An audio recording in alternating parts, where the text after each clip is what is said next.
দেশের পুঁজিবাজারে প্রথমবারের মতো প্রেফারেন্স শেয়ার লেনদেন শুরু হয়েছে। সোমবার ঢাকা স্টক এক্সচেঞ্জের অল্টারনেটিভ ট্রেডিং বোর্ড এটিবি প্ল্যাটফর্মে প্রেফারেন্স শেয়ার লেনদেন শুরু হয় রেনাটা পিএলসির মাধ্যমে। উদ্বোধনী অনুষ্ঠানে ডিএসসির চেয়ারম্যান বিনিয়োগ বান্ধব, ব্যবসা বান্ধব পুঁজিবাজার গড়ে তুলতে সব ধরনের বাধা দূর করার আশ্বাস দেন।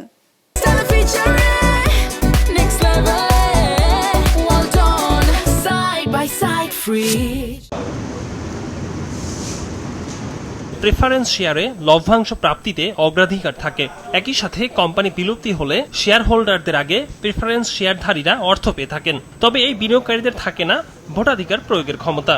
যারা শেয়ার বাজারে কম ঝুঁকি এবং নির্দিষ্ট আয় পেতে চান তাদের জন্য প্রেফারেন্স শেয়ারকে উপযুক্ত মনে করেন বিশ্লেষকরা। এবার এই প্রেফারেন্স শেয়ার যুক্ত হলো দেশের পুঁজিবাজারে। ডিএসসির সেকেন্ডারি বাজারে লেনদেন শুরু করলো রেনাটা পিএলসি।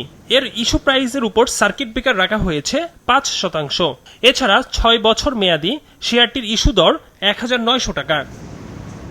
রেনাটা ব্যবস্থাপনা পরিচালক জানান, প্রেফারেন্স শেয়ারে বিনিয়োগের পরিমাণের উপর 15% লভ্যাংশ দেয়া হবে। এই শেয়ার নন কিউমুলেটিভ, নন পার্টিসিপেটিভ এবং পুরোপুরি পরিবর্তনযোগ্য। শেয়ারগুলো ইকুইটিতে রূপান্তরের প্রক্রিয়া তৃতীয় বছর থেকে শুরু হবে এবং পরবর্তী 4 বছরে বার্ষিক 25% করে রূপান্তরিত হবে। Shudu debt is a dangerous proposition, and whereas preference share, at least you are sharing some risk.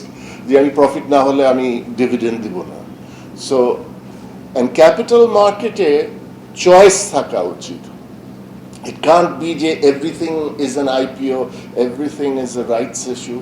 So when you have alternative instruments, যখন আসে then the company capital structure-কে more diversified করার একটা সুযোগ আসে।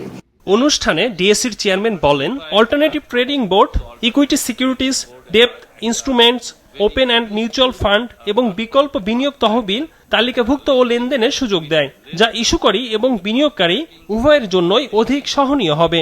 This preference share issued, so এইটা initially যে এটিভিতে আসবে সেটা ছিল না, বাট যে প্রাইভেটলি প্রেফ শেয়ার হবে এবং এটা convertible in nature হবে।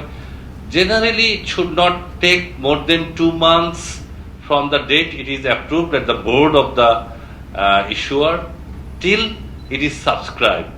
2023 সালের জানুয়ারিতে ডিএসসিতে অল্টারনেটিভ ট্রেডিং বোর্ড চালু করা হয়। একরামুল ইসলাম খান, বিজনেস রিপোর্ট, মাছরাঙ্গা টেলিভিশন।